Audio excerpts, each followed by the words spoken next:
Welcome to the Horror Syndicate Discourse. This is Razor, your host with very little. Tonight we are talking about 2004 film Dawn of the Dead, a film I actually love, and I may make a shocking reveal tonight. I've been thinking about it a lot, and I'll do it later.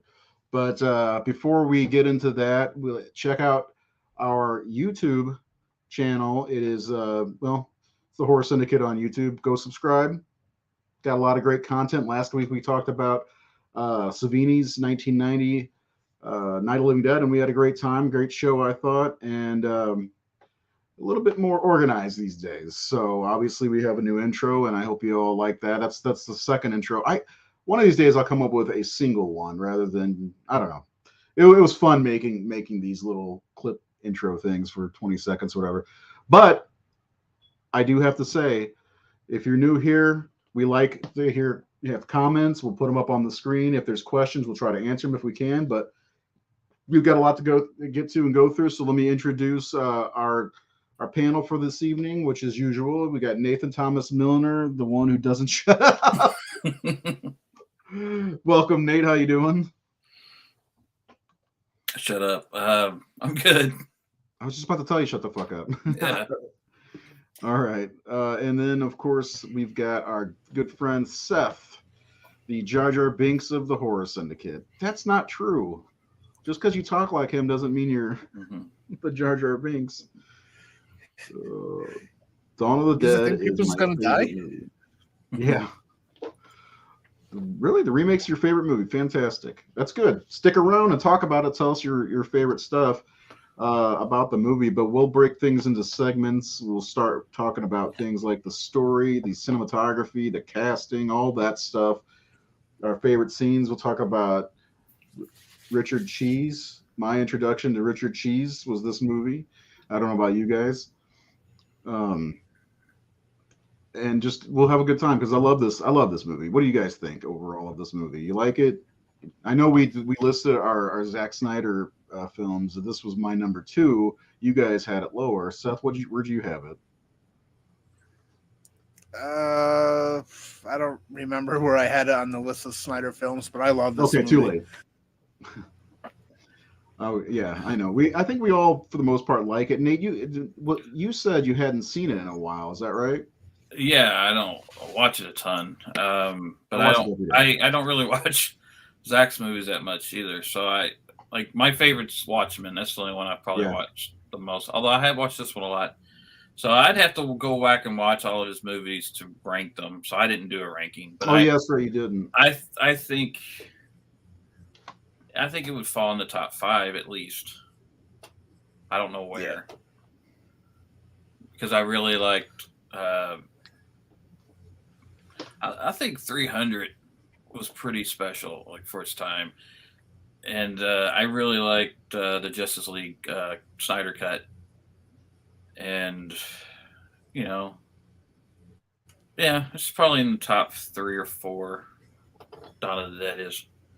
Yeah, I agree. I love Watchmen quite a bit, actually, and I actually watch Watchmen a lot. And of course, I love BVS. That's my number 1, and then Justice League. But I don't know, man. Every time I watch this, I have such a good time. Like I was watching it the other day, and I was just smiling ear to ear because I remember going into the theater to see this, and my wife said I was visibly nervous because I love the original Dawn of the Dead, and I'm like, oh yeah, this is coming on the heels of the 2003 remake of the Texas Chainsaw Massacre, which is another movie that I hold dear to me, and I hated that, and I was she remembers because that was like our first date, and I was sitting there pissed off.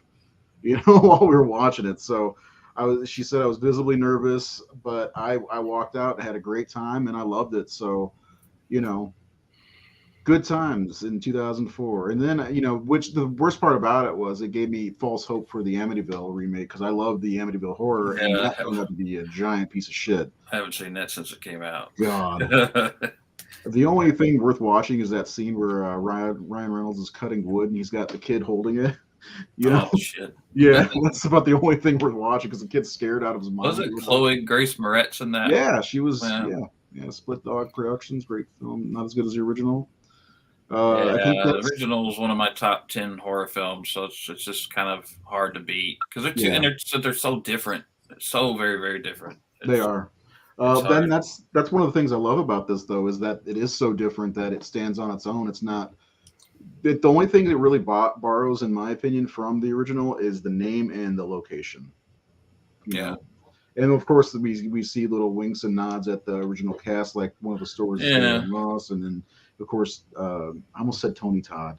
I still got Tony Todd on the brain after last week. I love that guy. Yeah, they throw a lot of little nods in there. Like they got the BNP trucks, and they got the helicopter, and a few other little details in there. Yeah, I mean, other than the fact it doesn't take place in Pennsylvania like the other one did, it takes place in Wisconsin. And but you get to see most of the I wonder why Flyboy didn't have a cameo. He's alive, isn't he? No one has Wisconsin accents in this. So. What's a Wisconsin accent? Isn't it kind of like kind of like Fargo kind of concept? Is it? I don't know. I mean, I've been there a couple times, but I've never noticed the accent. In Milwaukee, right? So Milwaukee. Should be that kind of Chicago, that kind of. That's Algonquin. Algonquin for the good land. For the good land, yeah. Milwaukee. Milwaukee, yeah. I love that scene in Wayne's World. Yeah. Ken Foray, yeah, thank you. Anyway, so let's get into this, guys. We're gonna start with a story. I mean, there's not a ton of story when it comes to this movie. That's the score. God damn it. I was hoping for a non-fuck up, but here's the story. By the way, I love AJ. We'll get to the cast in a minute, but let's get into the story a little bit. Seth, I want you to talk about it this time. Jared did it yesterday. Tell us about the idea of this movie while I share this in groups. Well, yeah, I mean, this is it's a remake that shares very little in common with the original, with the exception of the title and Mall 7. The story is about a group of survivors who hold up in a shopping mall, and things go bad, and then they decide to flee. It's pretty simple, basic story. Yeah, there's not a ton to it. And plus, not to mention, it's really fast paced. But yeah, what else is there to say about the story, really? I mean, you got a bunch of people trying to survive together, trying to coexist together, except for Mekhi Phifer and Luda. They go off on their own and do their own little thing because she's turned into a zombie. But the character interactions are some of the best in some of these zombie films because most people don't get along, and you got Ving Rhames, who wants to go off on his own and do his own thing, go get his brother, and of course Ty Burrell, as we talked about a little bit yesterday, how amazing he is as Steve. But I think the story is basic, but when it comes down to it, it's about the cast and the effects really that push this together. Nate, what do you got on the story? You got anything you want to say about it? No, you got it. It's just a zombie survival story. Yeah. Yeah, that montage with Richard Cheese is pretty fucking cool. Yeah, pretty much. I mean, there's a lot of cool stuff in there. The biggest difference in this zombie movie versus a lot of other ones is they're running. And that's a big. We'll get to that. It's one of my questions for the razor burn later. So don't answer. But anyway, moving to of course, Nate. I'm gonna have to push these together probably.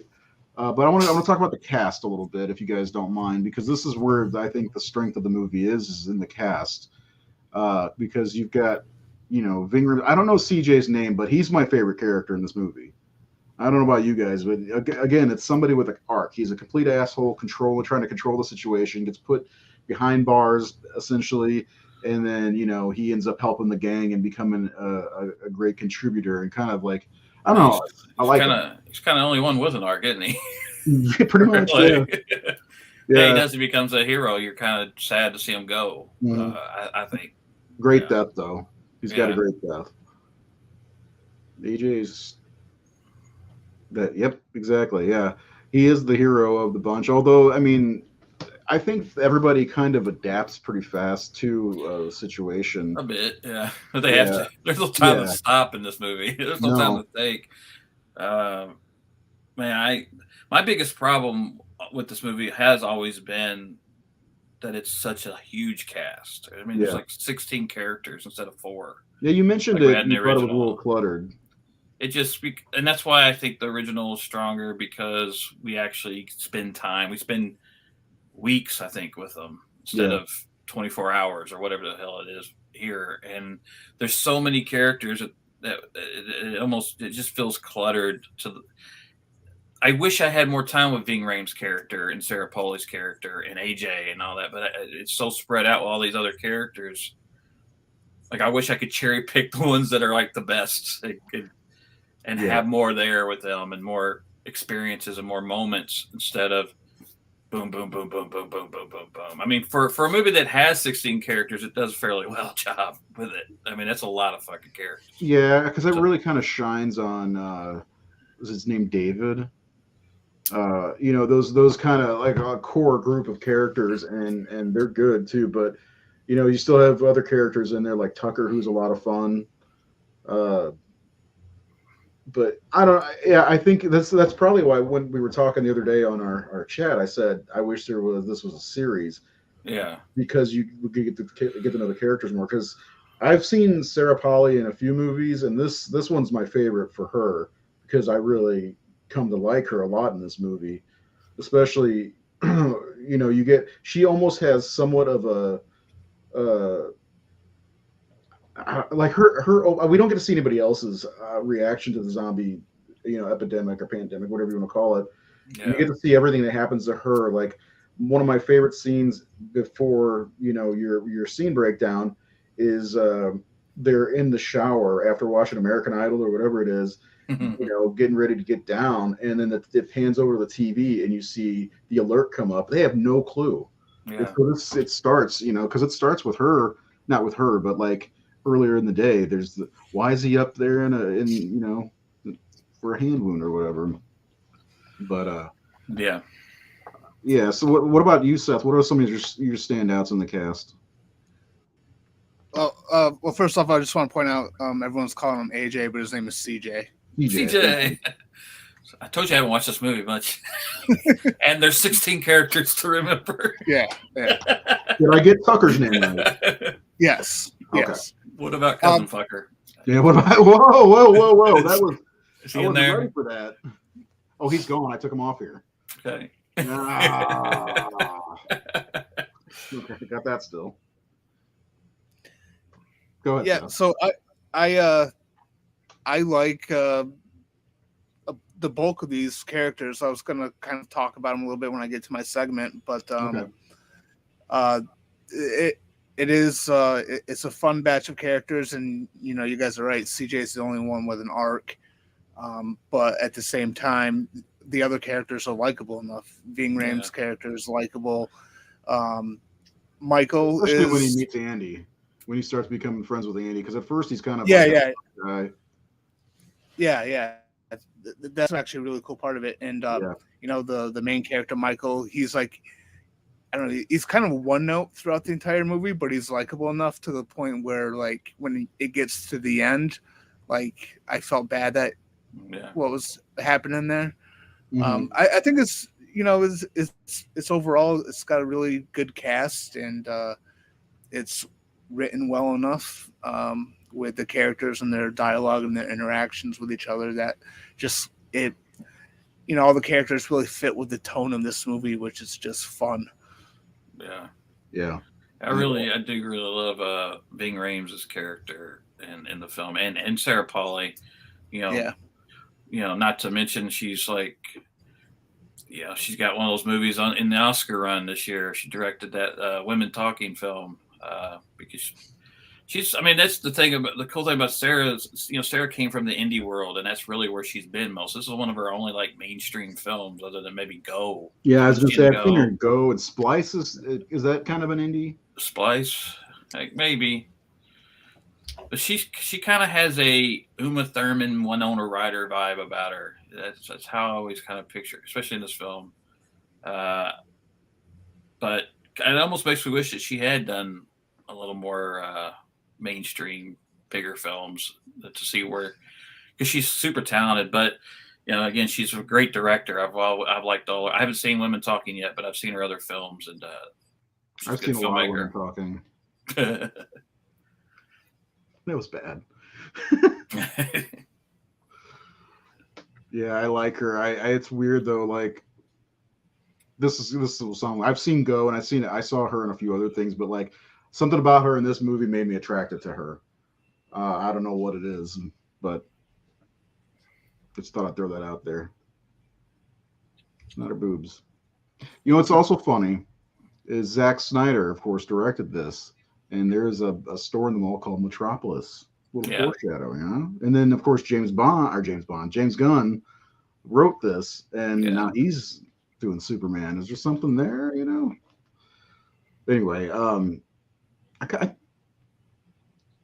guess what? You're wrong. Okay, that's that guy's podcast.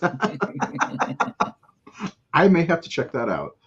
Anyway, so Nate, you want to? Okay, so direction we can talk about because it's a little bit different from your segment. But Zack Snyder, this is his first feature film, right? Yeah. Mm-hmm. And boy, did he kick ass with this movie. Like it's awesome looking. I like that it almost looks oversaturated.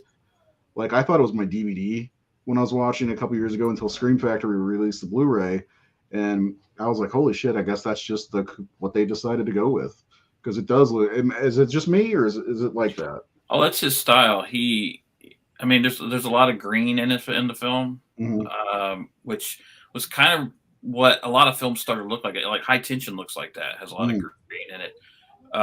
But what Zack does, and he kind of does it throughout his career, is he crushes the blacks and the contrast. So you get a lot of high contrast. So the darks are very dark, very black, and then the highlights are very white and bright. So you get this very strong, hard. He likes to shoot in low light, and he usually uses shallow depth of field. So he has the aperture wide open, so he's letting more light in, which creates everything's kind of. He doesn't do it so much in this movie, but almost everything else he's done, it's become a style. Like his what was the last movie, the Army of the Dead, or is that what it was called? Yeah, that one's very much like very shallow depth of field, where it's everything is out of focus, but what he's focusing on. So like the foreground and the background it's kind of compressed. It makes things smaller. Are compressed, but like you only get so much focus for him. If the actor moves this way, you're out of focus. So it's like it's really difficult to keep.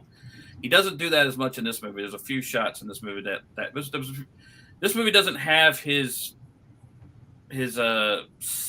style that he would develop in the next few years. But he was always actually a filmmaker who keeps challenging and trying new things. A lot of his movies don't feel or look the same. Like you can look at this and look at 300. Very different, and then you go to Watchmen, very different, and then Man of Steel. But yeah, the saturation is a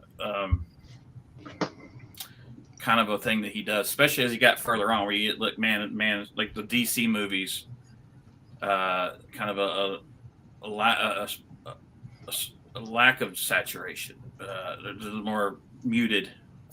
But yeah, I don't necessarily love the look of this film as much as you do. I don't know, because it's almost too dark at times because he's crushing stuff so much. And then the whites are so blown out. But yeah, I mean, I can get more into that shit when I get my segment. Yeah. Well, anything about the direction you want to get into, Seth, before we move on to his segment? Yeah, I mean, just like when I saw this, I was actually really impressed with that. I like Zack Snyder. I like his style, and I think he like his film, like especially this one. I mean, right in the beginning, I know Nate's gonna be talking about it soon, but there's like it has like an energy to it, and it's just it helped along with the characters and some of the dialogue. It just his visual style kind of helped make this a really fun movie that just that goes by quick, and it was a good time. I mean, I was high out of my mind when I saw this for the first time, and I was just in the theater loving it. Oh man. Well, of course you were. Yeah. I think I've said my piece on the direction. It's weird to think about. This is Zack Snyder's first movie because he goes from. I don't consider this to be like a zombie epic or anything like that. I don't know if you guys do, but like he goes from this to mini epics. Like everything after this, are very epic. This movie. I mean, this movie has this great eye for iconic imagery, and he just knows where to.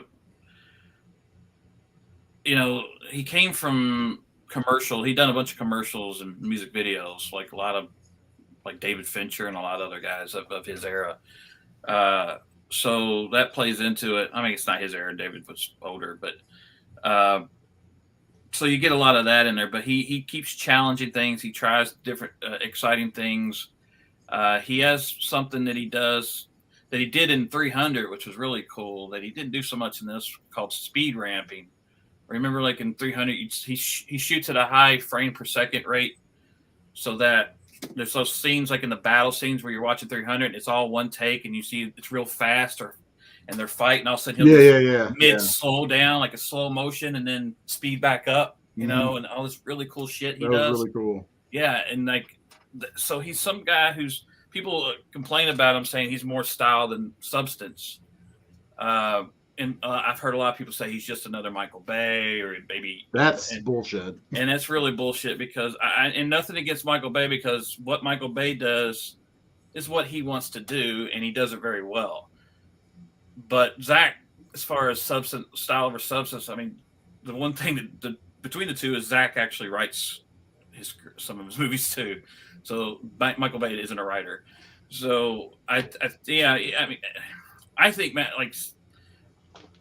Watchmen's a fucking masterpiece in my book. I don't know if that movie could have been done better than it was, because that's almost an unfilmable book. Almost like what Peter Jackson did with Lord of the Rings. That was an unfilmable book, and he nailed it. I think Zack nailed Watchmen for a book that's probably 6 hours long, to condense it to what he did. So I think he gets a bad rep. But even something like Sucker Punch, as some people say it's stupid or it's a story, I think it's like, I looked at Sucker Punch as like a 2-hour long music video.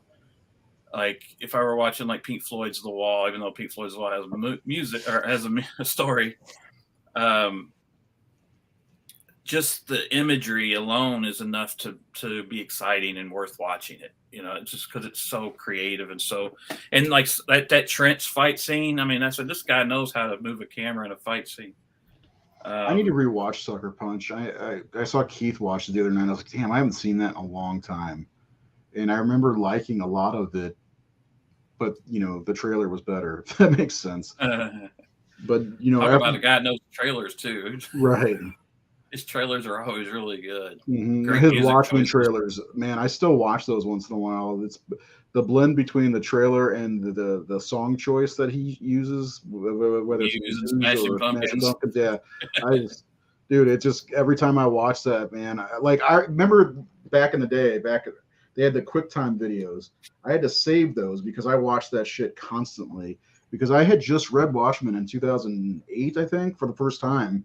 Because I was like, oh, I don't need to read that. I don't want to read about the Dawn Treader or whatever, but I read it. I'm like, holy shit. And then I watched the first trailer. I'm like, oh my God, I can't wait. And I was okay with it. We'll have to do a Watchmen show on Rage of Razor sometime, and you'll have to be on that one, Nate. But anyway, yeah, I think Zack's a great director overall. And Zack Snyder, man, I think I feel safe saying that he's one of my favorites, and it started with this movie, because this movie just kicks ass. I mean, from that opening scene that we're going to get to in a minute to the opening credits that I fucking adore with Johnny Cash playing over them. That's so good. I mean, I think a lot of that is just maybe stock footage from other newsreels and shit. I know some of it's probably filmed, but I love that. It gets you in the right headspace to get into this movie, you know, and it's just one of those movies that is very, it's always moving forward, which I really like. Where in the old one, they kind of like linger a little bit in a few places, but nothing against the old one at all. I love 78 Dawn of the Dead, of course. But let's do your we'll simultaneously do the cinematography section of Dawn of the Dead along with your segment, and let's try your new intro. Let's see how that goes.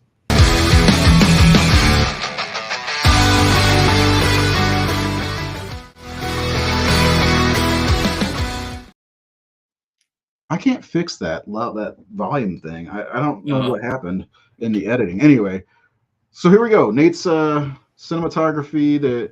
What did you call it? I keep messing it up, thinking it's something else. It's called Autopsy of a Scene. All right, there we go. So you ready? Want me to throw the first image up? Sure. All right, here we go. So yeah, I decided to talk about this opening scene, and it's a long one. This I'm only doing like 4 minutes or 3.5 minutes of the opening because it's a long opening. One of the best openings in horror history, in my opinion. Agreed. Yeah. So just talking about film. Of course, we start here. This is after the shower scene and the TV scene that you talked about, and they're in bed. And one important thing I think to talk about this right away is art direction and how they avoid any red. All the colors are browns, blues, and greens, or a shade of those. And again, the saturation's down. So when the blood hits, it's very red and it's very alarming, and it just kind of gives you more impact. And they put him, of course. Sometimes you try to, like a lot of effects artists will try to avoid putting actors in white because it's like so easy to do that. Oh, we're going to be soaked in blood. Let's put him in a white T-shirt. But they go there. But he's in his like sleeping T-shirt, so it makes sense. And she's got a pale color on it, so when that blood's really going to pop on him. I like that she has her leg out. By the way, that's how I sleep. So we start here, and then we cut to like a shot of the clock turning, and then we go into the hallway. And I'm in the wrong spot. He has. Oh no, I don't have that photo up there because there's almost 70 shots in this, and it's like a Rene Rivas movie. Jesus. there's like 70 setups in this, but I think Zack may use 2 different cameras to cover things, because some of the shots look like they're the same shot take, but they're from a different camera. Which he may have done to save time and to get it done, and that he could cut. But he doesn't actually cut as much as someone like Michael Bay. And one of the things I noticed, especially, maybe I don't know about in the other movies, but in this movie, he doesn't use shaky cam, at least not in this opening scene. The camera stays pretty static. The movements are pretty much either zooms that were done in post or on set, maybe dolly shots, things like that. In this particular shot, we see the camera's moving down the hallway at a child's level, which is important, and goes past the picture, and you see the little girl's shadow pass over the picture, so you know that there's someone in the house. We don't know who. And then it cuts to the next shot, which is, I think it's the doorway. Is it the doorway or the doorknob? It's the doorknob. I don't have every shot because there's like 70 different shots in the scene, and I didn't want to throw up 70 scenes. I think I only have like 20 something. So we get to the door. It's a classic horror, pushing on the door. The door opens, and then we see this figure shadow. Now this is more of like the shallow depth of field. All the focus is on that doorknob. We can see a figure there. It's out of focus, very soft. And then we cut to him waking up and looking towards the door. And we see the little girl standing in the doorway. And she's got a little light bouncing off of that white door to light her nightgown, but she's still in shadow. A little bit of light above her head to give her a top light. Separator, and we still don't know what. I see a little bit of blood on her there. He's kind of trying to wake up, get his eyes, and he sees and he notices it, and then she walks she walks out of the darkness, and we see the reveal of this great wound on her mouth. To which he runs over to her to see what's wrong with her. Sarah Polly wakes up, still kind of half awake. As he looks back to her to get her to help, because she's a nurse, the little girl bites him. And she runs over, grabs the little girl, pulls him off. I think this may have been, he does one little insert cut to see a close-up of the Gorb. And then she takes her, she throws her off and throws her down the hallway. And then he falls back into the bed. Now, this is like, Zack Snyder's known for slow motion. He does a lot of yeah. In this sequence that I'm talking about, there's only 2 slow motion shots, and it's this one and another one in a minute. But this was a slow motion shot, and what he does is he gets a lot of energy. We talked about the energy in this scene. I think Seth brought up the energy. This slow motion works because you want to get as much motion or action in the shot as you can. So if you notice, he hits that lamp. Mm-hmm. And so that gives you a little more motion as he's falling back, even though it's slow. And then the next shot is an insert of him actually violently fast knocking that lamp off, which allows him to cut to another shot I don't have, where as soon as he knocks that lamp off, it's this violent, loud noise, and it cuts to the little girl in the hallway, close up, snarling, which comes to our next shot, which is one of everyone's favorites, her hopping up using a wire. They lift. I think it's a stunt woman, probably. They showed this in the trailer, and that's one of the things that I was like, oh shit, yeah, this is for real. Very animalistic. She hops up, she starts running towards Sarah Polly. Sarah Polly slams the door in her face and goes to her husband, who is bleeding from the neck. She's trying to stop. She's trying to pinch the artery to stop it. She can't get to it. She pulls off the pillowcase, tries to stop the bleeding. She's frantic. She realizes she can't save him. Right? Like, she's going to need help. So she goes to the phone, tries to call. She's getting a busy signal. Great performance. She, please don't do this to me. Please don't do this to me. And then he keeps the shot, and then we see her husband. Oh, one thing I want to mention is as soon as she turns to stop the bleeding, sound design pumps in a heartbeat. There's a heartbeat subtly underneath the music, in the sound design, where you hear bump, bump, bump, bump as she's trying to stop the bleeding. While she's on the phone, and you see him kind of take his last breath, the heartbeat sound effect goes away. It stops. And so it adds that element, but it creates tension. This boom, boom, boom, boom. It's just a great trick. And then they rack focus to him. He turns around and sees her. We can see he's a zombie. He comes rushing at her. They collide into the wall. She ducks under him. He falls into the corner almost like he's a trapped animal or something. Right here, he's kind of freaking out. She jumps on the bed. She looks down at the table, sees the keys, grabs the car keys off the table as he smart.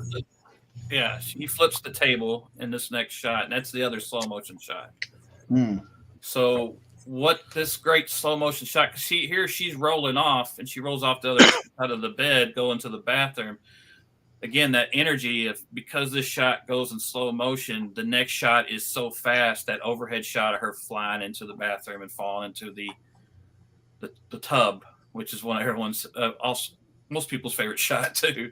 So violent. It's so violent, yeah. And I think it adds more because that previous shot was in slow motion. One of the things I noticed about this right here is how clean their trash can is. Well, another cool thing about this is, again, as much violence and motion and activity going on in this shot, because not only does she fall into the tub, she slams the door in the process shut, and she knocks the shower curtain and rod down. So you get that metal sound. You get just total chaos, as much stuff going on in the shot as possible to create as much energy and shit happening. And, of course, it's violent. Then you cut to the shot of her in the tub. It pulls away from her, goes to the door. She's looking at the door, and she looks up, goes up to open try to open the window above the shower. She's got the keys in her hand. She's looking back. She sees the door. Then she can't get the window open, so she decides to walk back over to the door. We follow behind her, classic horror shot.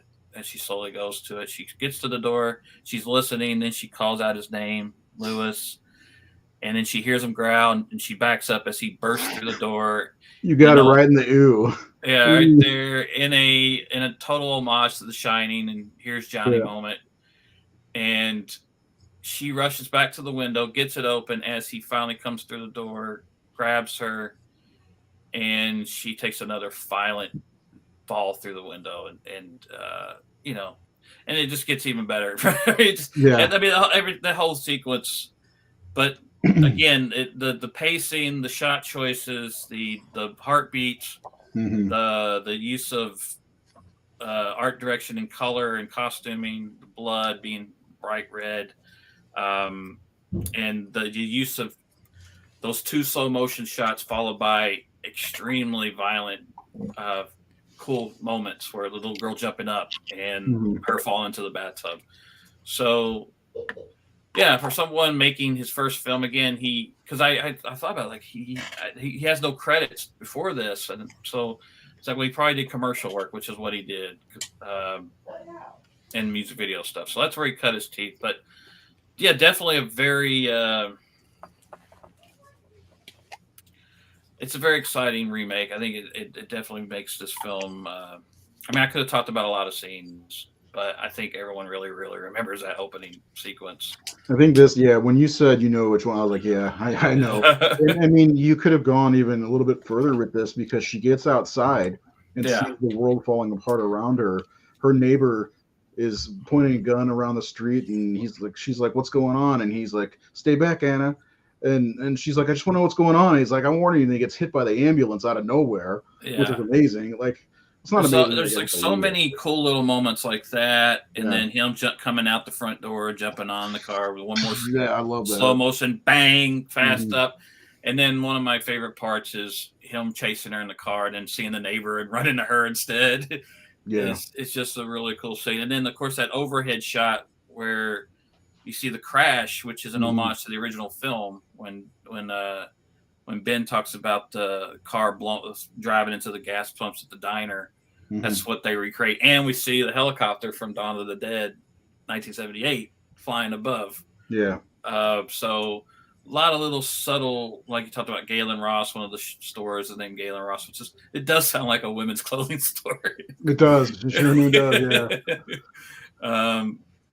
But yeah, it's a brilliant opening. And like I said, you cut straight to fucking Johnny Cash, who, his 4 or 5 albums he did with Rick Rubin that kind of resurrected his career. Like I love Johnny Cash, and those albums were so good, and that song was so perfect. It's one of my favorite Johnny Cash songs. Oh yeah, me too. It's just got a great sound, the story involved, the man comes around. It's just well, it makes sense for the apocalypse, really.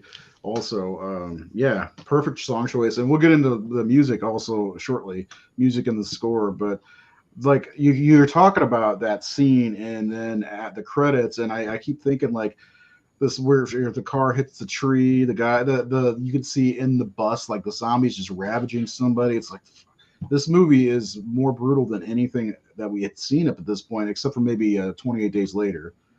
Like these 2 movies and 28 Weeks Later, they get your heart pumping when you're watching, because it's so, you can't, like, because you watch the original zombies, don't take anything away from them. I know some people just hate running zombies, and but I just remember seeing this movie like, God damn, this movie's stressful because of that speed, and because like there's like, how do you get away from that? Because we see even in slashers, Jason's not running that fast, and Michael's not running. And, so to see people running that much for their lives, and I mean, if you can't outrun them, I mean, you're dead. And then that's the thing. Like, I don't think a lot of people could survive in this world and in this apocalypse compared to the other.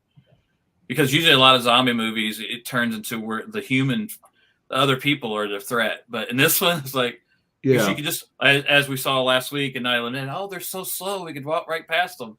Well, and here's like, you don't even dare get in an eye line of these people. No. Oh, you're dead. They do lumber around, but not when they see food.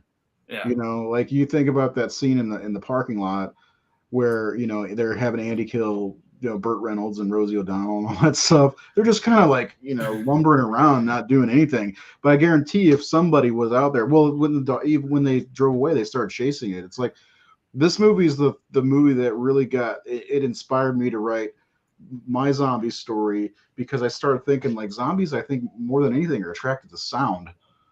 And I think that, like, because that's what it seemed like when, you know, they went to try to get that stuff over to Andy in that one scene. Poor Andy, that guy.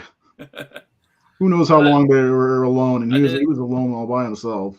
I did see one person on Reddit like talk about, and it had a point. Like one of the I guess Zack was asked this at a Q&A. Like, why did the zombies stop at the bottom of the stairwell? You know, when they're like trying to get Ty Burrell to open the door, like the zombies like they're like a standoff for a minute. Like, why did they stop and wait? Like, why aren't they just keep running up the stairs? So he was like, well, it's a movie.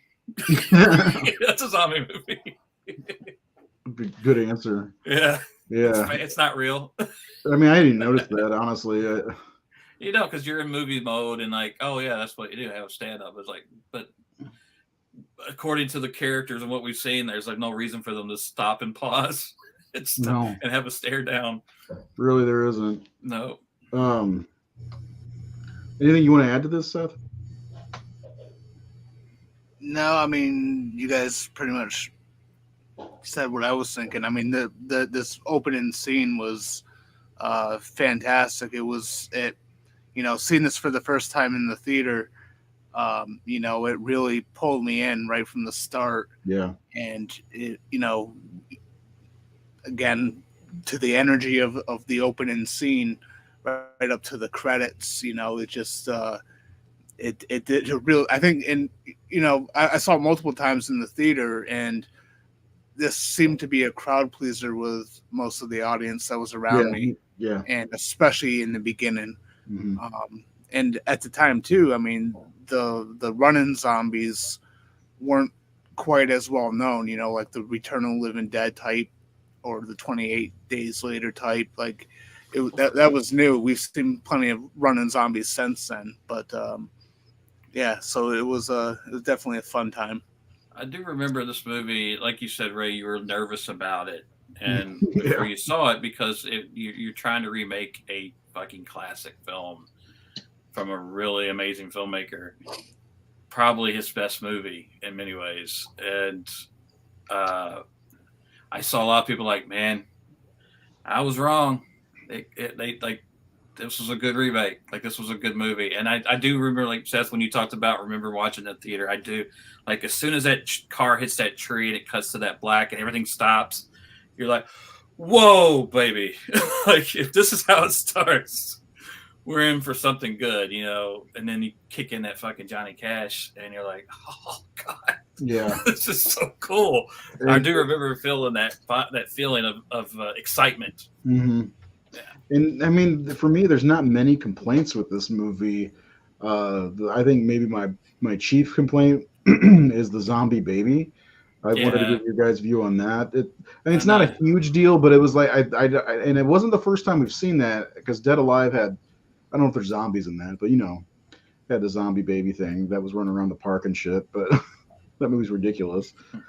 But yeah, I mean, other than that, I you know, I liked a lot of the one scene. The only other scene that I thought that you might pick was the girl's father, when they find out that, you know, the bite has the you know, it's what carries the infection or whatever, and they have to do that whole scene where they argue about it. Then, you know, what does he say? You take everything away or something like that.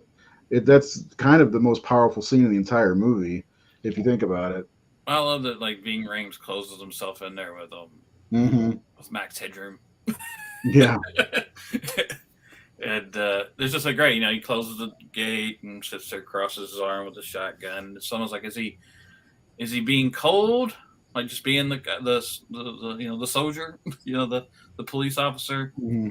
And then when I think if I remember right, when he does point the gun at him, you can see he feels bad about it. He feels sorry, like he doesn't want to do this. He feels empathy towards him. just a little bit of what Ving Rhames does with his look. Of course, Ving is one of those great actors who just isn't, I don't think, as appreciated as a lot of actors of his generation. Like he won an award for playing Don King on television. I think that's probably the highest I remember him. Of course, he's a Pulp Fiction, but that's what kind of made him a big known. That's what really started his career in many ways. I mean, he'd been in People Under the Stairs and a few other things before that. But he was also on Con Air. Yeah. Yep. But he's just really great, and I love the fact that he really wanted to be in this movie. Like Zack Snyder, like he came to us, like he wanted to be. He goes, because the black man lives. He wanted to be in the movie. True. So they were like, we didn't think we could get Ving Rhames, and he wanted to be in it. So I'm glad they got him because he's great. I tried when I watched it the first time drawing parallels to some of the original 4 from the original movie, and there really isn't any. But he would be close to Peter, I guess. He's totally Peter, yeah. But he's more hardcore than Peter, in my opinion. And I think he has to be in a way. I don't know. I loved him in this role. I also love seeing, Ken Foray pop up and get to deliver his line. I do love another little moment I love of Ving is when they first get to the mall and what's his name? What's the blonde-headed guy? The main character. Is it David? David. I can never remember his name. Michael. I like him, but Michael, like when he's like kind of saying we should do this, so he's like telling Ving like you go down there and Ving's just like loading his shotgun like I ain't doing what you tell me to do. He doesn't have to say anything. Just the look on his face as he's doing what he's doing is like, are you really telling me what to do? I also like where they're going to the garage. He's like, you coming with us? No, you're coming with me. It's an action movie kind of cliche thing, but I like that moment. Especially when they go ahead. Or when he has the gun, he gives him the gun and says, this is the dangerous part, right? Yeah. And he has to turn the safety off. Now it is. Yeah. And then the whole thing with the trust with CJ. It was pretty cool too. Yeah, there's just a lot of good character moments in this movie, like in the elevator too. That scene in the elevator, he's like, I like this song. It's I think it's an ad lib by the actor because apparently there was no music playing in the scene when they shot it. Well, usually there is. Air Supply, isn't it? Yeah. I'm all out of love. Anyway, I love this movie, man. This is one I visit quite often, and because of the reputation of '78 Romero's Dawn of the Dead, I always worried, like before I got deep into the horror community, I always worried that maybe I was one in a few, and then I posted it on my personal Facebook page, and all these people are like, this is such a great zombie movie, one of the best, and I'm like, thank God I'm not the only one who thinks this is an awesome movie, because it is. It's one of the most epic. Yeah, it really is. And because there's some other epic, it feels like a huge Hollywood movie in many ways, but it also still has those grassroots because of James Gunn's script. Him being kind of more of an independent guy, and like the zombie baby's totally like a trauma thing. It's like from James Gunn's roots or something. But it's also not totally classic James Gunn. Like it doesn't feel as like a lot of his other work. It doesn't push the humor that much. It has humor, but not that much. Yeah. And then Zack being, I don't know if it was a huge budget. I don't think it was. Oh, another thing I wanted to mention about the scene that I did, the bedroom house thing. He shows you a lot of geography before we have that. So we know the hallway, we know the bathroom, we know the living room. But another thing is they shot that in the mall. They built that set in a department store that was shot. The house? Or the inside of the house? Really? Inside of the house was shot in the mall, like in a department store set. I did not know that.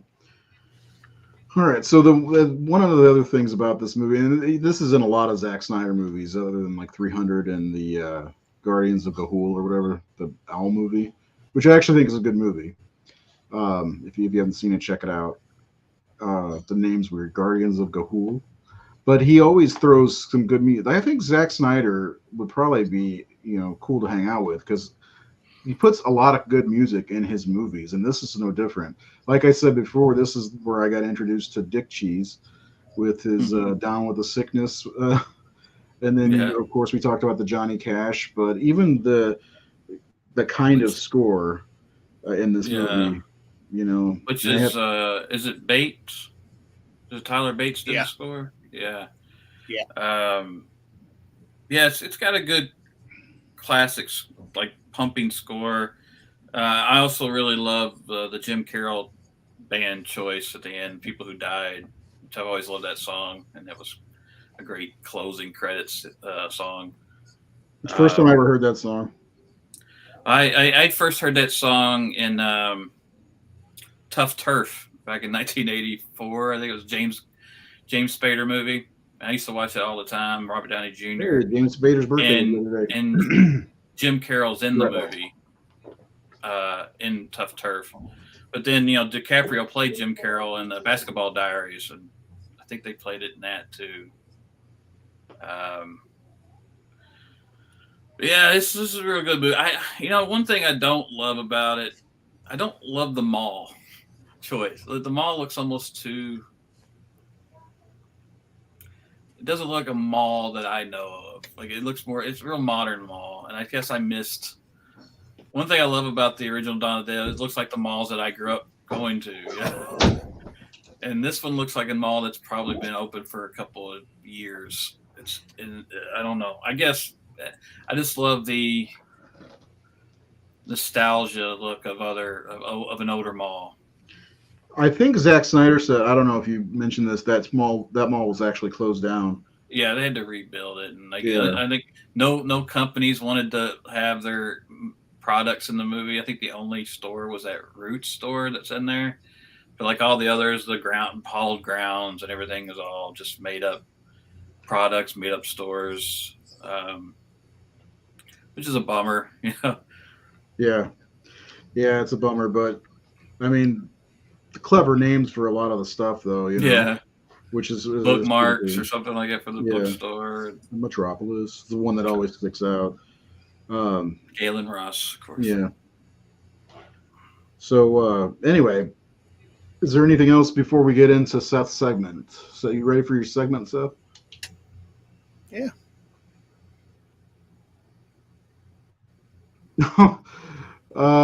It's dumb. The AMC pricing thing. I know Nate posted something about it the other day. Yeah, it's stupid. Yeah, I mean, I have Marcus Theater here, which is fantastic. I'll just continue to go there. I mean, I imagine that a lot of these theaters are hurting, and they're trying to find a way to make more money. But I think this is going to be a backfire. Because a lot of times I go to the movies, it's empty. So like I'm not gonna get in one of those seats if it's completely empty. Yeah. The other thing is enforcing that, because what happens when you have a new Marvel movie and someone sits in the wrong seat? Because you're talking about this seat here is $2 more than this seat right next to it, depending on where it is. And someone sits in the wrong seat or moves it, and like someone says, "Hey, you're in my seat," and they're like, "No, I'm not." Like, look, I paid extra money for the seat. I just see some people won't say anything. Most people won't, but there might be some fucking conflicts that happen. You're probably right. Yeah, you're probably right. But unfortunately, that's their fucking fault. Their problem to deal with. And they're not going to have the staff to deal with it, or will want to deal with it. Who's gonna? Yeah, for fucking $6 an hour or whatever they're getting paid. That's kind of ridiculous. Like, Seth, what theater do you have? Well, the one that I used to go to before it closed down was a Regal. I would go to Massachusetts for that, about 45 minutes away. There's another Regal that's in like an hour away in New York, and we have some crummy independent-owned theater here in town, but I hate the owner, so I hate giving them money. Yeah, it's funny. I hate the owner. Fuck the owner. I got Marcus, and they're great actually. $5 Tuesdays. I love that place. We have like 9 in the area, so like, sorry, AMC. Yeah, no doubt. I'm not coming. There's one AMC in my area, but I haven't been there since I saw Zombieland. I did a double feature with Zombieland 2 came out and Doctor Sleep. I saw them both on the same night, and all the tickets for Doctor Sleep at the Marcus where I was, where I saw Zombieland, were sold out. So I went and saw it. Drove 30 minutes to Edwardsville to go see Doctor Sleep, which was awesome, and it was worth seats. They didn't have the reclining seats, all that good stuff. So yeah, our AMC doesn't have the reclining, so like, well, why, you really when you really miss it when you go to one that doesn't have them. You're like, shit, why'd I come to this one? Yeah, I don't see myself going to another AMC theater anytime soon. Oh my God, my computer is like going really slow right now. Give me 1 second because I want to get into Seth's segment. Okay, I think we're caught up. Okay, Seth, you ready for your segment? Sure. Okay. Me's ready. Yeah, I didn't get the chance to restart my computer. He said, Me's ready.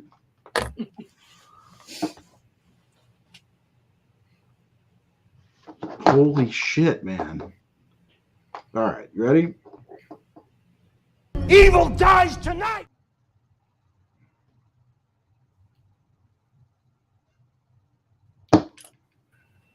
Yeah, so for my segment here, it's called Evil Dies Tonight. And I've been trying to figure out what it is going to be.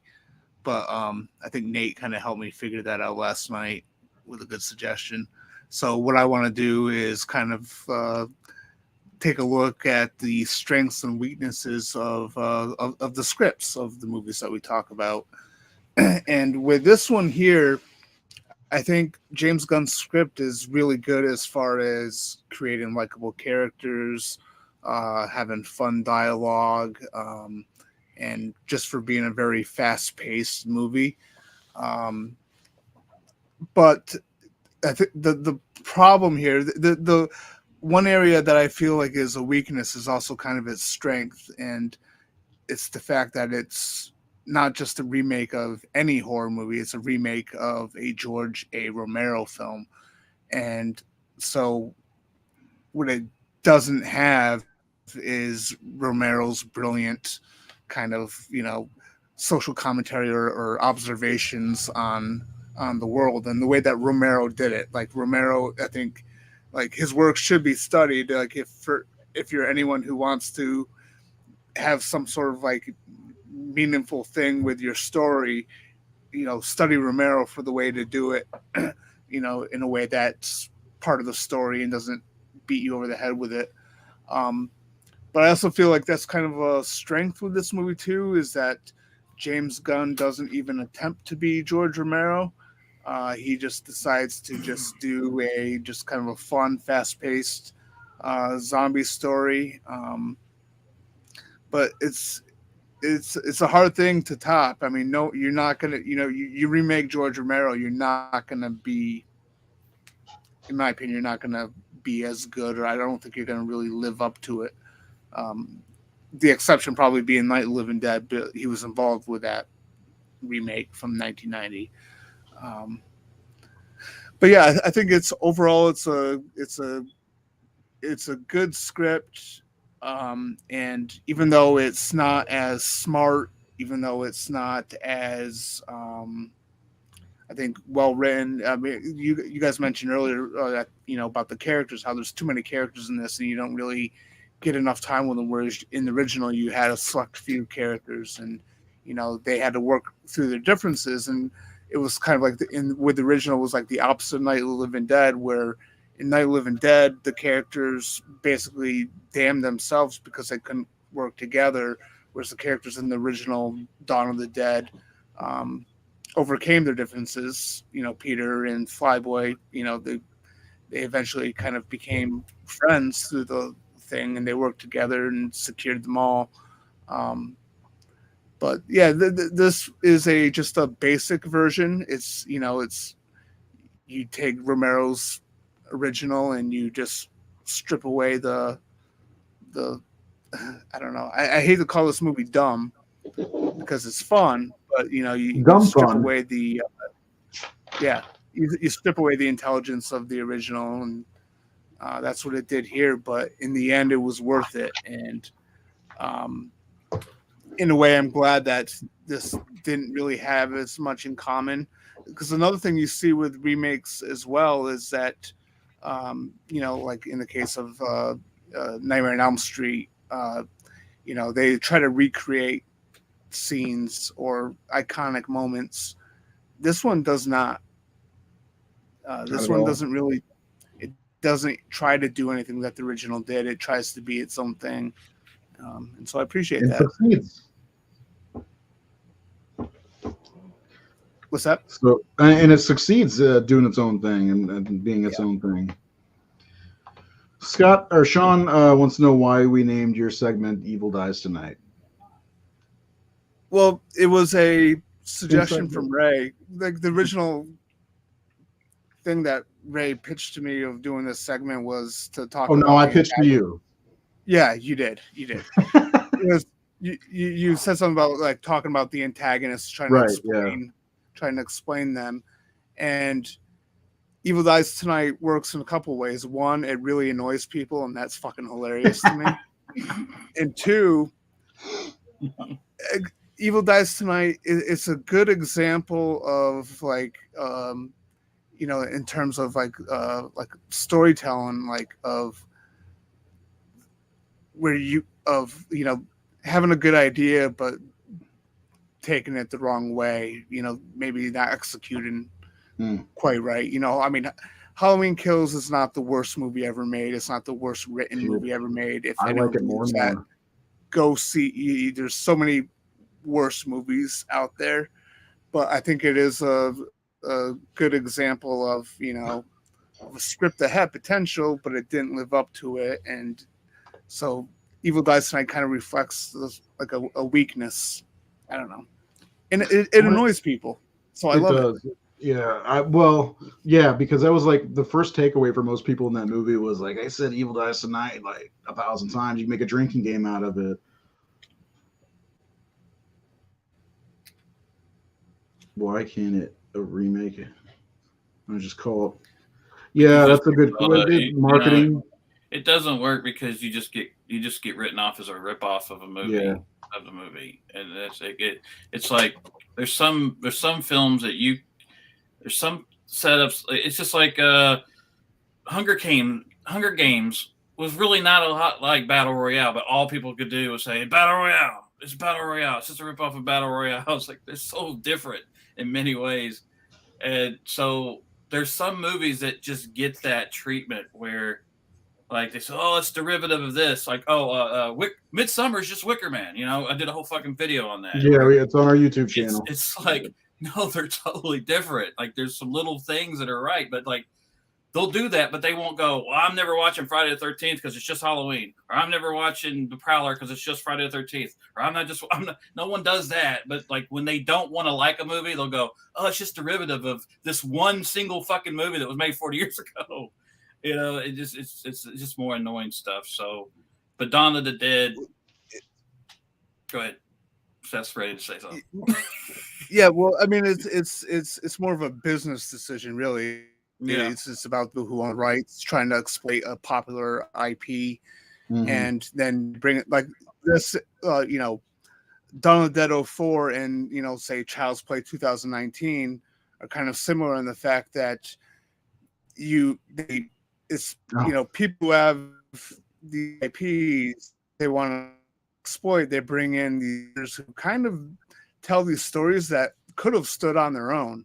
I mean, this could have had just a different title. I mean, they could have set it anyway. They could have set it in a factory or something like that. It didn't have to be a mall in order for it to work. But like it very well could have been its own thing. But, you know, the people who own the rights, they want that money. They want, you know, and marketing. That's what I was saying. It's marketing. It's got the brand recognition too. You're talking like the classic George Romero film that everyone knows and loves. And I may not have gone to see this in the theater, honestly, if it was not called Dawn of the Dead.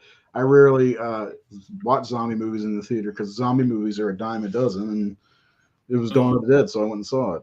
Well, wasn't this just an assignment to James Gunn to write a Dawn of the Dead remake? It wasn't like some original script. Yeah, it wasn't like he was just hired to remake Dawn of the Dead, like rewrite a script. It didn't start as something else. It was like, well, that's the whole intention was to remake Dawn of the Dead. I was going to watch the commentary, but I couldn't because Zack Snyder says Rockstar too much. He does. He is kind of like a surfer. Yeah, man, it's fucking cool. Well, yeah, I mean, it was at the time where, James Gunn was doing assignment work for studios. He was writing Scooby-Doo 1 and 2. Yeah. Stuff like that as well. Yeah, it was getting to work. Yeah, it was work. It's what you do. And like you said, people really love to call out unoriginal stuff when everything's unoriginal. Like, it just, like, you don't know. Like, a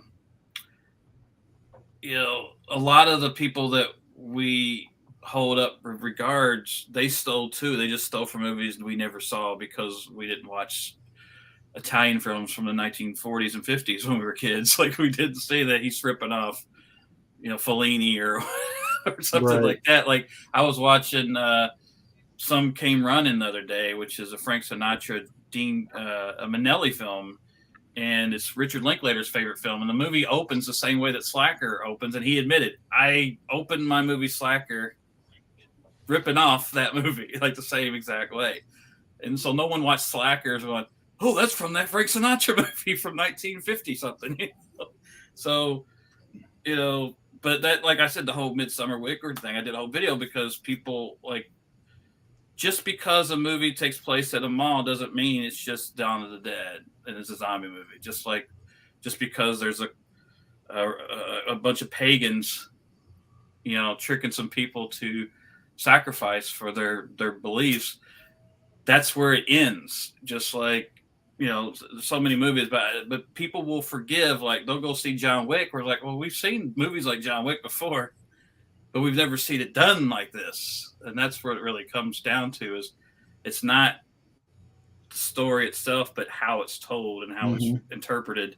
And that's the same way with any different book adaptation or taking the concept that George Romero had. Because like you said, George Romero wrote this movie because he went and toured a mall. His friend let him go in. He went, you could hold up in here and you'd have a lot. Like, I could see this working for a zombie apocalypse. And he connected that to the whole commercialism, consumerism shit that was going on. That was starting to malls were brand new back then, so it worked out pretty well. Yeah, like, people were like, oh, well, this is like heaven. We have everything we want here, but he didn't kill his dog.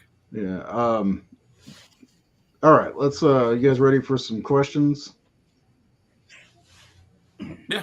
Okay. It burns! Oh, it burns!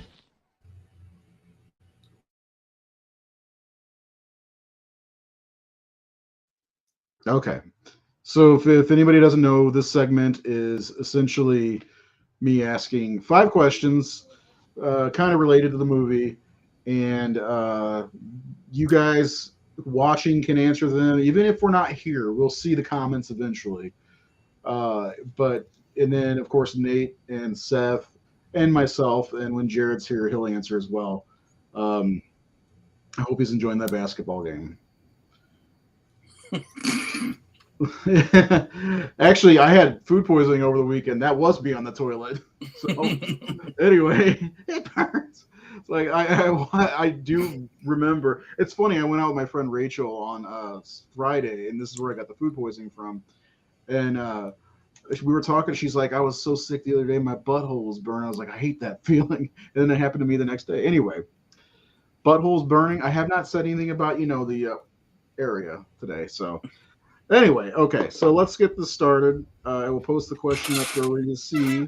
First question is just kind of a hypothetical. You wake up and find a little girl zombie. What do you do? Try to clean her fucking room. That's what I'm trying to get my kids to do. They're out there arguing right now. That's why I keep getting up, because they keep arguing. Seth, you got anything? I had trouble. This movie moves too fast for me to think about it. So, well, I mean, it's that the fast type of zombie. So, I mean, I'd be dead. Yeah. Just take me. Yeah. Nate, you got anything, or just cleaning your room? Yeah, I'd probably be dead. Shoot first, ask questions never. I like that. There's no time to even grab a gun in that situation. Yeah, I know. Like I said. All right, we'll move on to the next one. Easy question, kind of, but are running zombies scarier? Yes. I mean, I like the Romero classic, but again, when you're watching these scenes, like, oh fuck, like, how are they going to get? Like, it's just so. It's like you just got to run faster, and sometimes you're not going to be able to. No, it reminds me of the Asian guy with the one arm missing. He's just wandering. He turns around and just books it. It's like fuck. Yeah, you panic yourself as a moviegoer, and you're not even in their situation. Yes. Seth, it's like that great scene we talked about, the opening of 28 Weeks Later, that intense scene where Robert Carlyle's running. Oh yeah, and they're just coming, and you're like, it's so scary. Especially because I'm not fast. Yeah. I just hope there's someone that you... Well, you remember one of the rules of Zombieland is cardio. So, Seth, are they scarier, or do you like more scared of the lumbering zombies that you got to be overrun before? I mean, no. Well, see, like the classic Romero zombies, I might have a better chance of survival. Yeah. Yeah. Whereas I've always considered the running type the I'm fucked type. Like I'm an out of shape smoker. I'm seriously, I'm dead before the opening credits. All right. You'll be one of the guys in the opening credits. If I take that fall out of a window like Sarah Polley, I'm not getting up. Yeah. My back! Oh, motherfucker! She took bumps like a wrestler, and she's not even limping the rest of the movie. Like, she takes two huge bumps to the back. And she had sex the night before. Yeah. She was walking just fine. It's probably a small neighborhood. Everybody knows each other. I mean, I lived in a town like that not long ago where actually it was around that time where we didn't lock the doors. And I swear to God, my mom's house. Like, I'd wake up, I was about 19 or so. I'd wake up and there'd be somebody in the kitchen. I'm like, who the fuck are you? Oh, I'm a friend of your mom's. I'm like, and they were. My mom was a bartender. They were hot bartenders. I was like, well, come on to my room then. Anyway, next question is just kind of a question. Would you like to see James Gunn and Zack Snyder team up again? Which is kind of funny because now James Gunn's taken what Zack Snyder was doing. Yeah. With DC, but I think they could make something fun together. I don't think it'll ever happen. No. But those two together, I feel it could be gold, even if they both direct something together. What do you guys think? I think for what it's James, it's possible, and I think it would. Again, I think they made a good match. Yeah, I do too. Yeah. Yeah. Okay. See, this movie, like, there's not anything deep about this movie. Where, like, the last movie, we had the conflict between Cooper and Ben, and this one is just like, we get Ty Burrell playing that kind of part, but again, because we have so many characters. Like we said, okay, CJ's the only one with an arc. Well, in the original Dawn of the Dead, pretty much all four of them have an arc. Oh yeah. Mm-hmm. Yeah, and so, but we're allowed to do that with them. And that's where I think the tragedy in this is like, I just wish there'd been instead of 16, how about 8? Some of them are there just to die. The overweight lady and Max Headroom, and but there's some characters that like they hardly serve a purpose. There's the blonde girl with Ty Burrell, and there's like they're just there to die basically. So.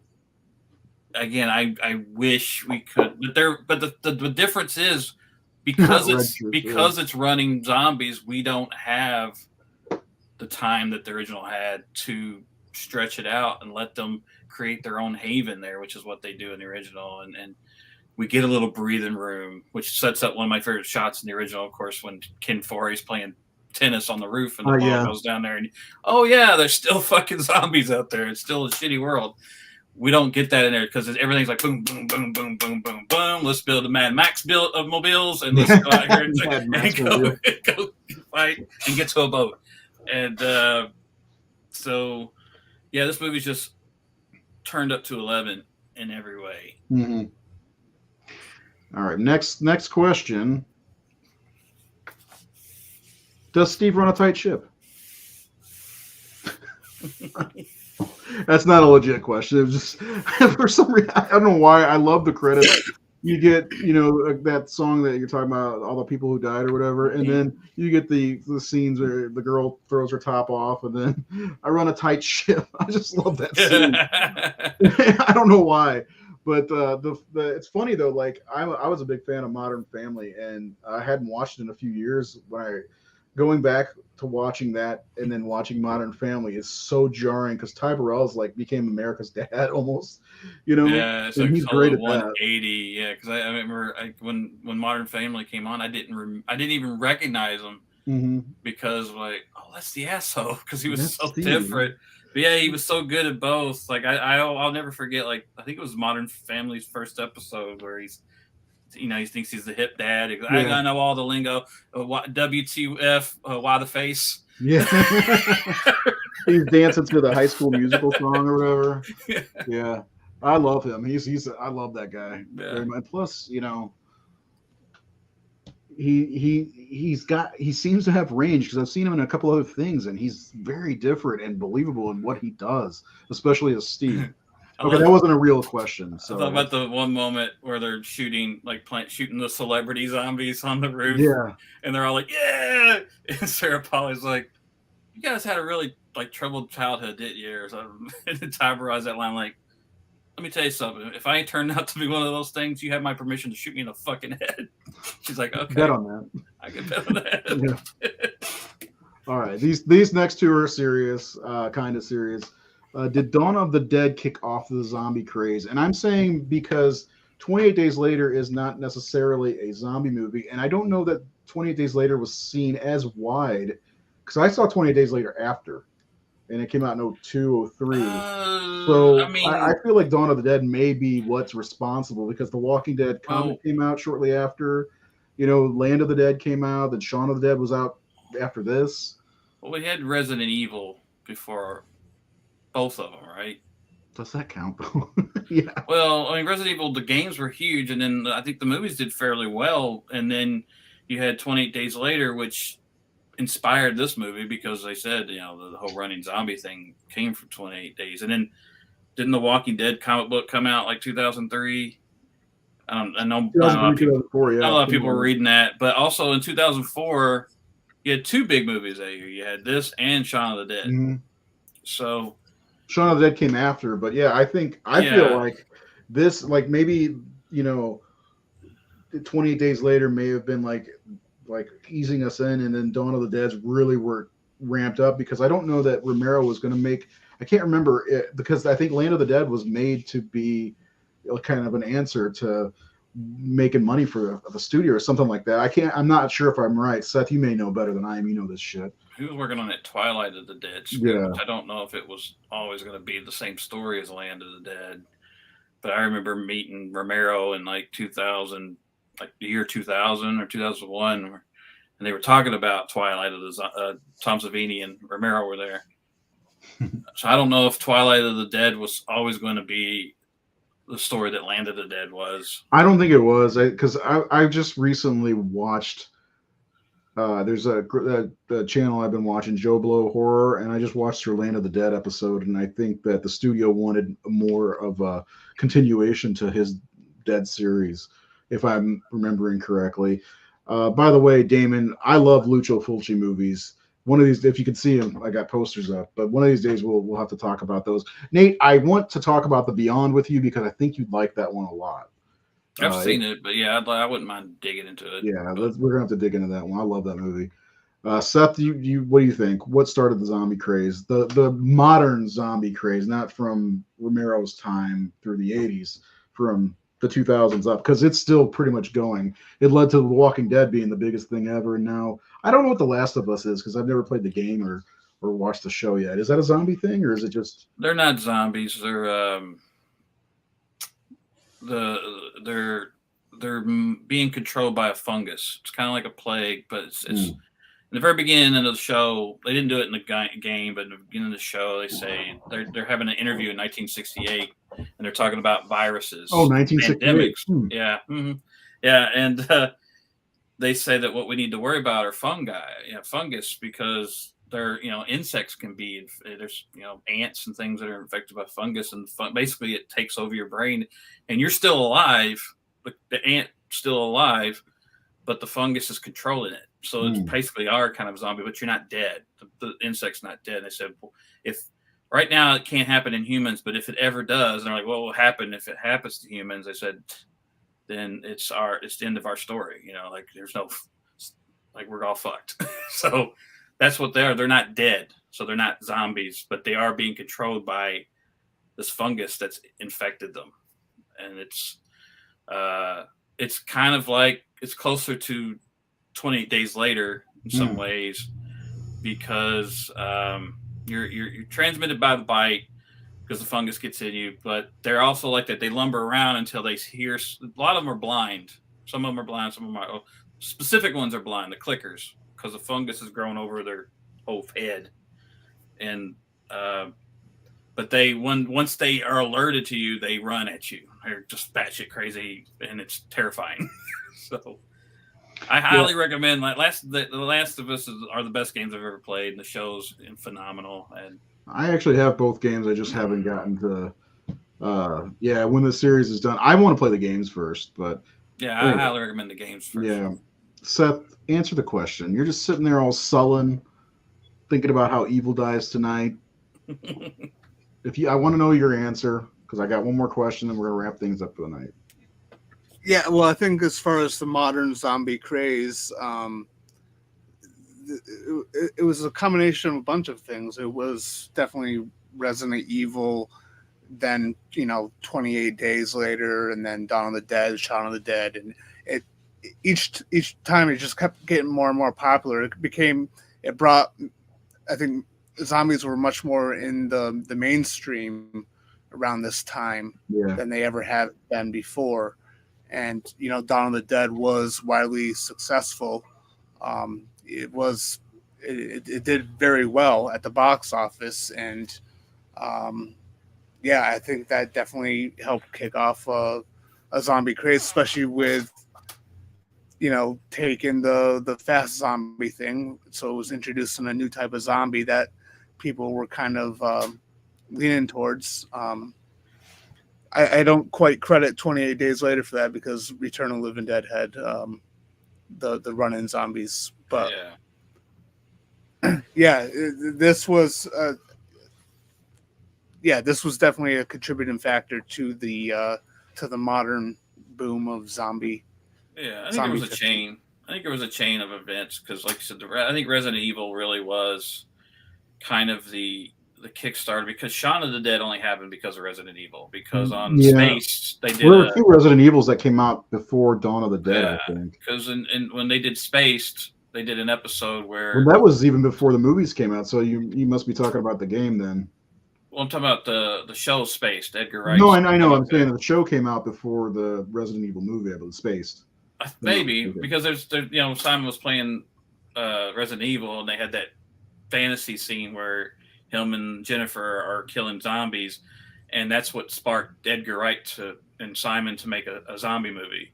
And that's where they got Shaun of the Dead from. And then of course Romero was supposed to do Resident Evil, wasn't he? So for a while, and then I think 28 Days Later, I think he got it going. And then they had that House of the Dead movie, which was terrible.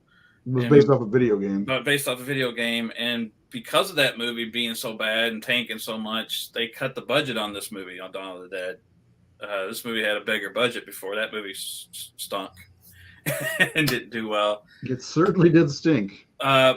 I was just sitting here trying to think what came after this movie, though, because we saw probably 600 or 700 fucking zombie movies after this movie. It just exploded.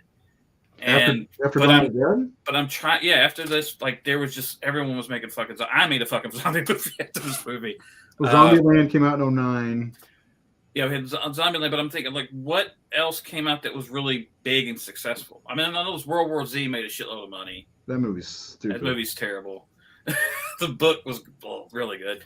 And then what else was there? I mean, there was a Crazies remake, which is not a zombie movie, but still fits in that plague apocalypse structure. There's a movie called Carriers. There's a Day of the Dead remake at one point. Oh, yeah. Diary of the Dead. It was 28 weeks later. There was some, but like the Wreck movies, I guess, in a way. Wreck, yeah, which are remakes. Yeah, I mean there were a shitload, but I was like, are there any that were really big like people still talk about a lot? No, and I don't think there are. I think you get to that, like you get through some of these bad ones, which I like Diary of the Dead, but you get through some of these bad ones, and then you get to The Walking Dead in 2010 or 2011. Which and really that's where it really went fucking apeshit. The Walking Dead made zombies mainstream. Yeah, a lot of people who weren't even into it, that horror genre, started watching Walking Dead. Which one? There's two of them. Zombieland. Yeah, Zombieland was. Yeah, Zombieland. I mean, there's a lot of zombie movies from 2002 and up. Really, there's a ton.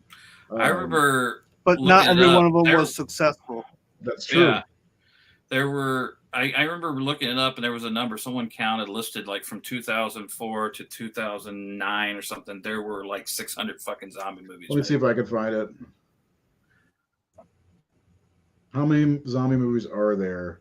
It was like the spaghetti westerns in Italy in the 1960s. Just kept making hundreds every year. Yeah, but those are good movies. Yeah, most zombie movies that I've seen, a lot of them are not great. How many zombie movies are there? Disney? What? They made so many that I got really just fucking tired of it. I got tired of movies about zombies. I got tired of people being tied to chairs and being tortured. So I got tired of seeing it. I don't know. There's a ton. I'm looking at a list right now. I don't even look at that. My favorite zombie movies are from the 70s and 80s with Fulci and Romero and stuff like that. Train to Busan's a great movie. We're going to be talking about that in a couple of weeks, actually. That one restored my faith in it because I just had abandoned zombie movies, and then Train to Busan, I was like, oh shit, a great zombie film. Let me be honest with my when I abandoned zombie films was when everyone was talking about how much they love zombies. So I'm like, I've been watching zombie movies since I was a little kid, and you know, Walking Dead, and you love The Walking Dead, not zombie movies. Come on. All right. Anyway, last question. Last question. Is Dawn of the Dead a remake, which technically it is, or does it stand on its own as a great zombie movie? It is a remake technically, but you know, can you look at beyond it being a remake? Yeah, it's its own story, but it's totally a remake, and there's totally a lot of nods to the movie, the original. But yeah, it could have stood on its own. But I do think that people would just said, oh, it's just a ripoff of Romero and Dawn of the Dead. If they had just, again, even if they changed the location, I don't know. It's both, yeah. Yeah. And I think Seth may have brought that up, or somebody said if it was in a warehouse and not named Dawn of the Dead, you know. And I don't know. I like this movie does stand on its own. To me, I love it. It's. You may have to better. I like it better than the original. I knew that was coming. Yeah, I do. I love the original. That was the movie that scared the shit out of me and really got, because that one scene at the very beginning of the movie in the bodega or whatever, or the house or apartment whatever it is, where the wife gets bitten by the husband, that scarred me for life. And I sound like Shop Top. This music is my life. But No, like it scarred me for life, and I love Dawn of the Dead. There's so much fun there, and I love the characters, and the zombies are so silly. It's just an iconic movie. But man, I'm in bliss when I watch this movie. It's ridiculous. And the same thing with Evil Dead 2013. I watched that right after this, and I was just fucking. This is the best double feature ever. I love them both very much, and they're both remakes. I tend to lose interest in this remake after about the first 40 minutes. I like it, but I could watch Dawn of the original over and over and over. It's one of my top 10, top 5 horror films. I like to alternate between the 3 cuts of Dawn of the Dead too. I watch all 3 of them. I sounded like a douchebag. I watch all 3 cuts. I watch all 3 cuts, and I can. I'm an auteur. What about you, Seth? How do you feel about this? Again, these questions, I had a hard time coming up with questions. So, well, it's a remake that stands on its own. Like I mentioned earlier, it doesn't really try to mimic very much from the original film. It doesn't recreate any of the scenes. It doesn't, have any of the they're none of the character names or none of the character traits are really the same. It's just I don't know. It's a fun movie. It's a standalone movie that uses a title from a popular IP to have gotten butts and seats, and it worked. Go ahead, Nate. It's really an action film in comparison. Like it's almost like a John Carpenter film dialed up a little bit. Like it almost feels more Carpenter than Romero in some ways. Like, can you think that, Seth? Like in the action and in some of the characterizations of characters, and I think this would have been a fun movie to see John Carpenter tackle.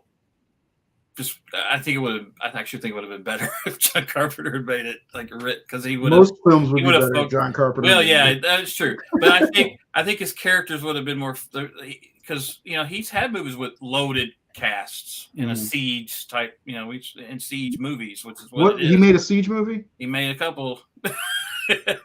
You won't watch one. I no longer won't. I will eventually. But yeah, this one's just. It's more of an action. It just boom, boom, boom, boom, boom, boom, boom, boom, boom, and there's more of a party going on where I guess I like the slow pace and getting to know people and really caring when they die. And this one, I did care about the main guy, even though, like you said, he was one noted. I think it's the way he is honest at the end, where he's like, I can't go, and there's no thinking about it. It's like I'm stay here. I'll watch the sun set or whatever, and it's rise. Yeah, it's actually it kind of felt like the most Romero thing of the remake was that ending, because like that type of ending is what you would expect from like George A. Romero. Like if you watch The Crazies or Martin or Night Riders or Night of the Living Dead or whatever. Well, yeah, I was gonna say Split Dog Productions here. Awesome name. He makes a good point. It has a completely bleak ending, like Romero wanted, because when they get to the island, and even so, when Michael is sacrificing himself for everybody to leave, it's very bleak. It's not like The Beyond has the bleakest ending of all time, but yeah. The thing with the ending, I keep forgetting I was going to mention. I hate the stuff in the end credits. I wish the movie just ended with. Yeah. I just wish the movie ended with the shot. You don't like Steve running on tight ship? The stuff with Steve is fine, but following the other 4 survivors going to the island and being chased by the zombie, like it kind of took away. Like, 'cause I felt like with the last shot of Sarah Polly, sailing away, looking at Michael, and and you hear the gunshot. I felt like that was a really strong emotional way to end this fun movie, and it kind of like leaves it up to the audience, to their imagination of what's going to happen with these characters, when they find an island, If they find an island, that's... It was like the original ending where they get on the helicopter and they're like, we don't have a lot of gas. It's like, and we don't know what happens, but we know that they're not going to get far. And, we don't know the ending. And so here you're kind of given a peek to what happens, where it's like, we didn't need that epilogue, really. I agree with you, Seth. Sometimes so you're telling me Steve doesn't run a tight ship? He doesn't. Oh no, there's nothing tight on that ship. No, probably not. It's a very loose ship. It's very loose ship. He runs a loose crew. He does. He looks loose to me. Anyway, we've done episodes on the Romero movies, right? Just like one episode on all 3 movies, or did we do each movie? Because I don't remember. Because I can't remember a goddamn thing. Apparently. We've done Night. I think we did Dawn. I think we did do Dawn, but we haven't done Day, right? I don't think we've done. I'll look, and if we haven't, I want to put that on the schedule because I want to talk about. Did we, Seth? I'm pretty sure we talked about Night, Dawn, and Day. Probably. Our very second episode. Our second episode ever was the Romero zombie movies, and Nate wasn't on that because the first episode he was on, he was a guest, and then he just. I did a couple as a guest, and I did the one with Renee and Vince, and then I think I did one more, and that's when you're like, "Hey, you come on if you want," and I was like, "Hey, it's COVID, I'll come back." Yeah, just stay. I'd like to if we haven't, I'd like to do a Day of the Dead because I think Day of the Dead in many ways might be one of the best zombie movies ever. Also, I love Dawn of the Dead, but the bleakness, roads, zombies becoming smart. I love that movie. It's a good movie. Plus the makeup effects. So that's Savini's masterpiece. And the Blu-ray cover was pretty cool.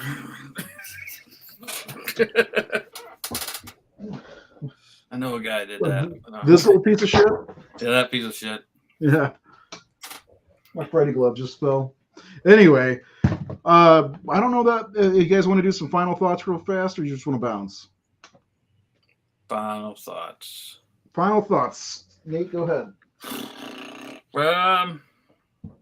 By the way, I love the cover. I was just joking. I should make sure you know. I know you do. You better. Yeah, I do. My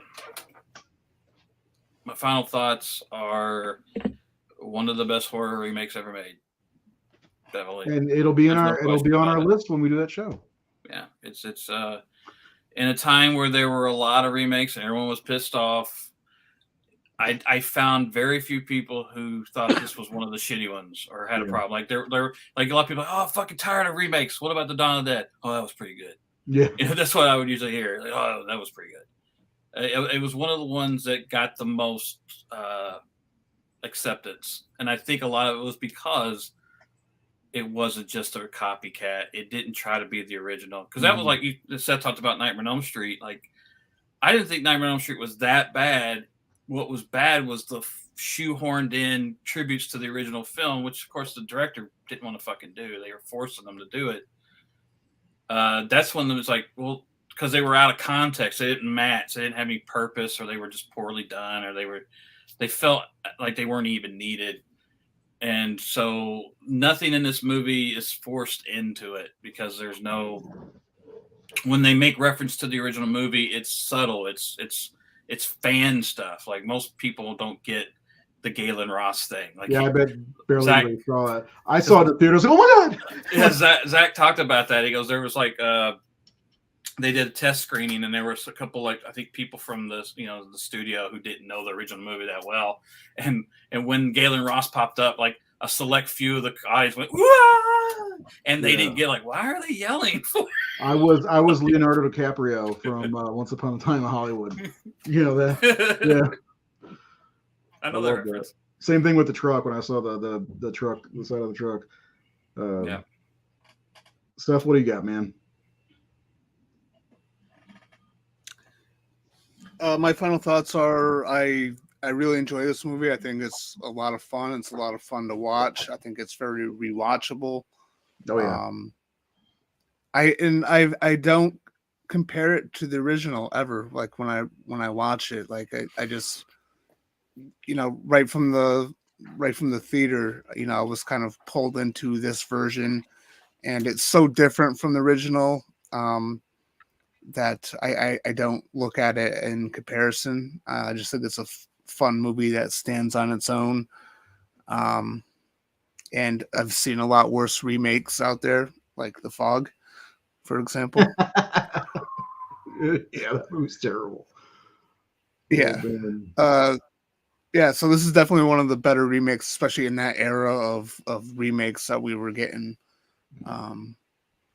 Yeah, it's a fun movie with fun characters and good fast pace, and yeah, I like it. It's a good time. This movie, it's weird. The Texas Chainsaw Massacre remake like made me not trust remakes, and then this came out a year later, and I'm like, okay, I'll give remakes a chance. And then the next year, Amityville came out. I'm like, fuck remakes. These remakes are messing with my emotions. I'm like Big Worm from Friday.